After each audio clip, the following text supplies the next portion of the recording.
Hey, this is Chris from Local X Musicians of the Triangle, and I have Dan Glasgow from Deep6 here. We're going to do a rig rundown. All right, here we go. Let's start with your pedal board. All right, that's a good place to start.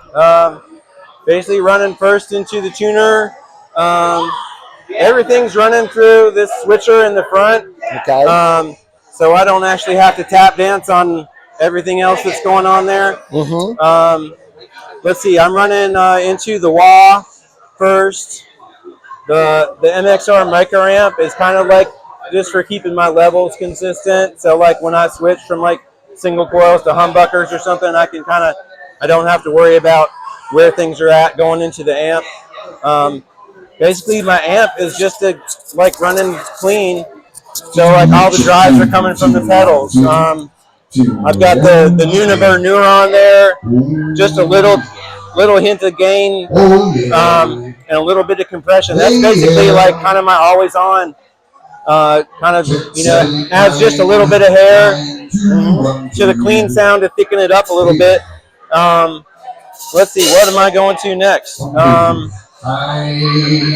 got the Zen Drive there. That's kind of like those good medium kind of gains. I use that for a lot of rhythm, a little bit of lead. Okay.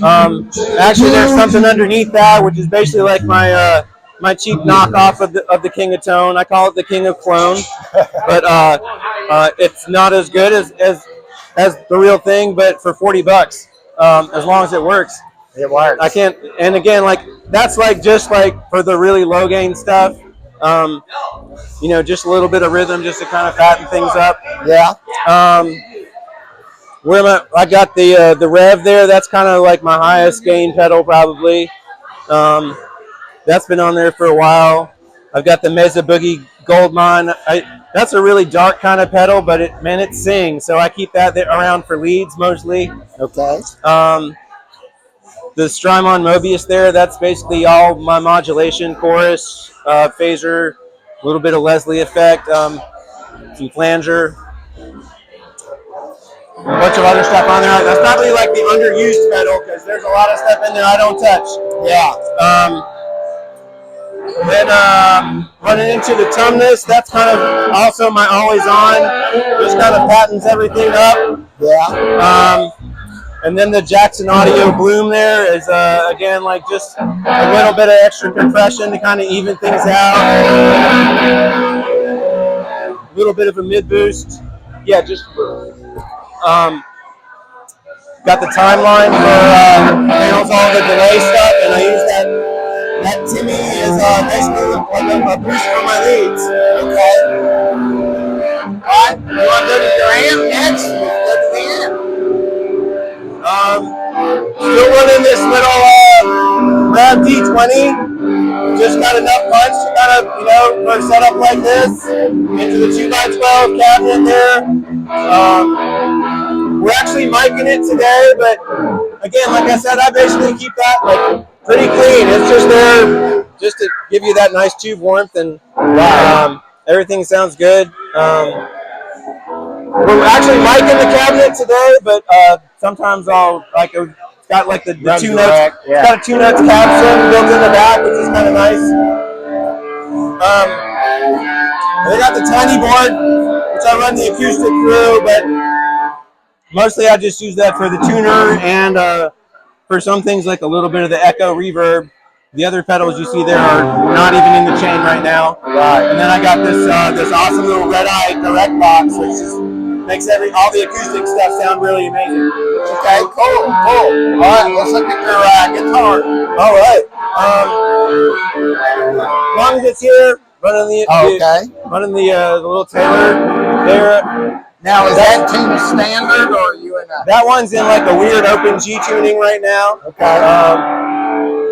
I got this old Epi Les Paul I picked up for next to nothing, and it's kind of a beater, but it serves me well, especially like if I need to like do a drop D or something like that.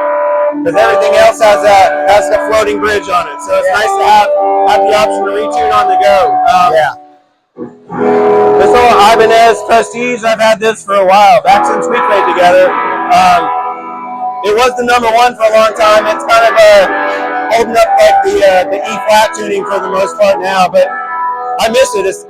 It's lightweight. It plays great, and it's such a versatile axe. Nice. This is my baby right here, the PRS.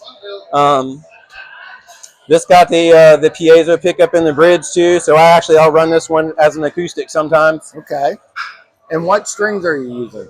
I got string joys, and I pretty much use 10s on everything except the acoustic. I think I've got 12s on that. I tried 11s, and it's actually like it plays better with 12s. It's just like that's a happy spot for it. So you can't argue with the guitars, right? Right. Yeah. And this one's probably my number one, the Sir classic Strat with a humbucker in the bridge. Everything on this one is stock, but it's one of the best playing guitars I've ever had. So awesome. I use it almost all the time. There you go. And what kind of picks are you using? What size? I've kind of found like I dig they're basically like a Tortex, like just under a millimeter, like 0.9 or whatever. Every once in a while I'll grab a heavier one. For the acoustics, I'll sometimes I'll actually use like a wooden pick, like a really thin wooden pick. I don't remember who makes them, but they sound a little different than the plastic ones as far as tone goes, but they fall apart pretty quick. So. Okay. All right. Well, cool. Perfect. Well, all right. Well, I'll let you guys get at it. All right, cool, man. Good to see you. Appreciate it.